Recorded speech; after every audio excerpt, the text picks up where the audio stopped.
Thank you. Many of you may know of WGBH from our national television programs like Antiques Roadshow, Nova, Masterpiece Frontline, but we have had a division there working on accessible media and technology for the past 40 years. It's where captioning was invented for television, ways of adapting TV for people who are blind or visually impaired, and since that time we've developed a research and development area where we work on adaptation and enhancements of media and technology for people with disabilities in every sector, on every platform. We've become very involved in the question of accessible electronic medical records, personal medical records for all people, and that's what I'll be talking about today. When we say all users, people get a little bit intimidated, and so to define what we mean by all users, it certainly starts with the issue of people with disabilities. And of course, in the medical area, there are many people who are disabled, maybe temporarily, but there are also people who are coming in who might be blind or deaf, mobility impairments, cognitively impaired, and certainly the temporarily disabled people. We are focusing on the needs of people who are the aging baby boomers and, interestingly, their parents, because of the age that people are living to these days. And certainly doctors and clinicians themselves also have disabilities, visual impairments, hearing impairments. So any of these new health information technologies needs to be usable and adaptable for people regardless of their input or output needs.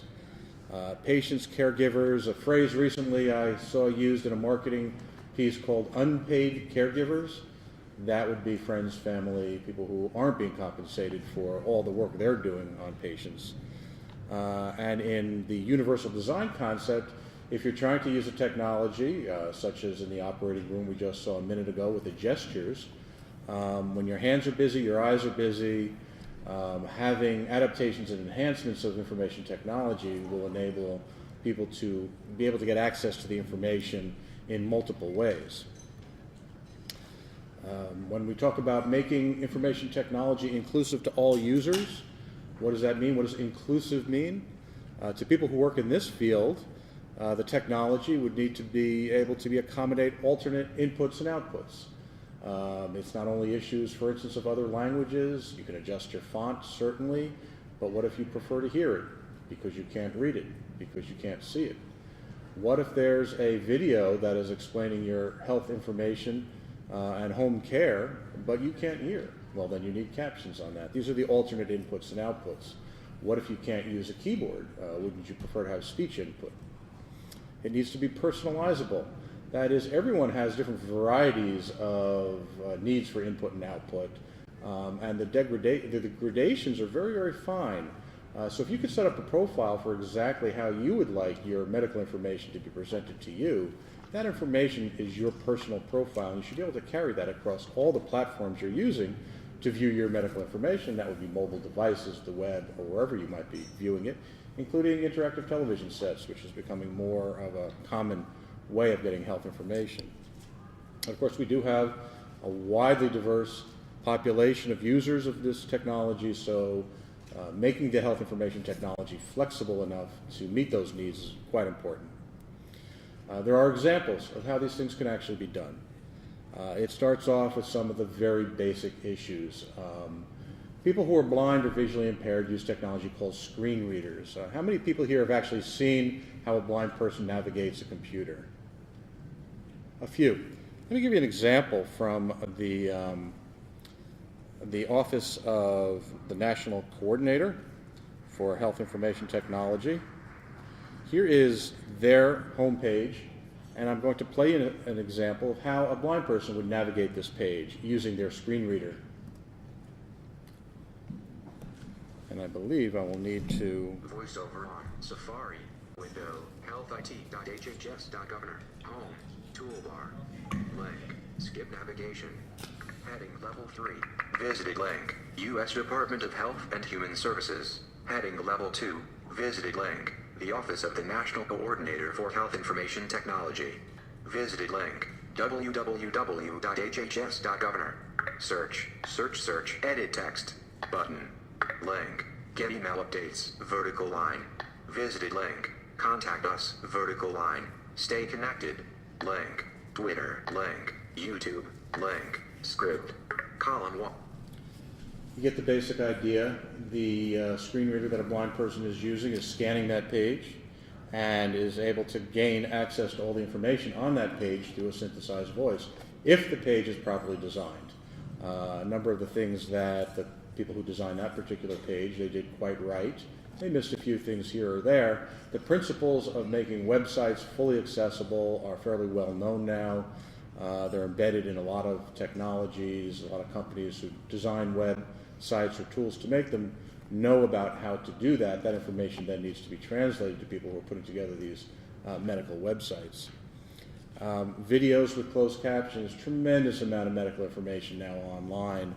One of the best organizations doing work on that is the CDC, who recognized a long time ago that making information online accessible and videos accessible is a very important part of what they should be offering to their constituents. So there is a channel on the CDC's website called CDC TV. And from the very beginning, they began adding closed captions to their videos on their site. Let's see if we can get this running. 200,000 people are hospitalized with flu.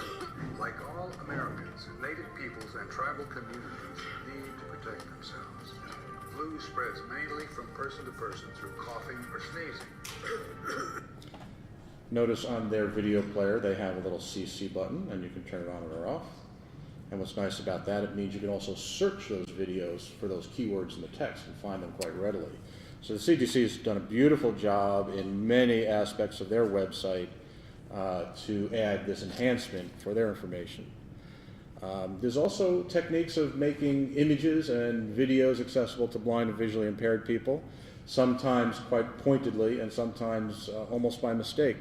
I noticed on a WebMD site page there was some information about basal cell tumors, and over in their caption on the right-hand side, they presented some textual information that actually is quite useful to someone who might have limited vision. So just by chance, by doing a fairly good pictorial as well as textual description of some indicators of cancer, they did a nice job of making it a more universal piece of information for everyone. The idea of using special enhancements and scripting of videos so that blind people can use them was developed originally for public television, for documentaries and dramas. It's now going to become quite more widely pervasive, but it is actually used quite a bit in education these days. So here's a little video from, I believe, the Nature program about the anglerfish, and you'll hear an additional voice that was added. This can be used in any kind of visual information, static or dynamic, to make this kind of media accessible. Low stripes. Can you see two fish here? One is a butterfly fish. The dark form behind it is an anglerfish. The anglerfish is larger than the butterfly fish. Its black eye watches for prey. Between its eyes is an unusual feature, a lure. Below the lure, a huge mouth. Here, in slow motion, the angler moves its lure and gets the attention of the butterfly fish. The lure is a white bulb dangling from the anglerfish's head. The butterfly fish swims toward the lure. The anglerfish eats the butterfly fish. Now you'll just have to extrapolate how that can be used in medical health information technologies. But that is a technique now that's quite commonly used and will soon actually be proliferating across commercial television on the major networks, minimum of 4 hours a week due to some recent laws that were passed. Quite applicable to other technologies. So what's the policy applications here? Certainly usability is becoming a more common term in designing health information technology. Usability and accessibility come together in many ways.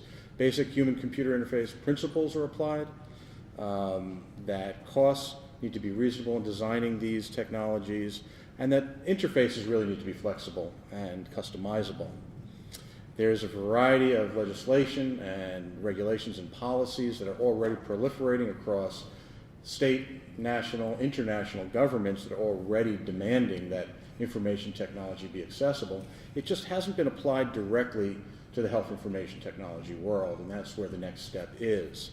To put this policy framework together, we're proposing that health information technology providers unite with public and private organizations and standards, along with the consumer advocates, to collaborate to create these accessibility requirements for HIT so that people with disabilities can truly use it and then require it. Because it's not presently required under any of the standards or meaningful use applications of health information technology, and that has been recognized at the federal level but hasn't been implemented yet. The new policy framework is simple only if you take a very distant view of it, understand the issues, develop the functional requirements, and then amend your specifications, certifications, and you're all set. Of course, it's a much bigger issue than that. So there are a variety of ways that these standards and specifications can now be created, and how you filter content and present it in different ways. Create your community of interest and build your knowledge base so that developers can use it, and then showcase your solutions and collaborate across the entire chain of all the institutions that need to participate in the whole field of HIT and help them understand what accessibility is all about. And of course, the most important connection is people with disabilities themselves. I think I've used my time, or I'm going to stop just a hair short. Here's my contact information. You can find my abstract in the materials that you've had. And we are now able to take questions.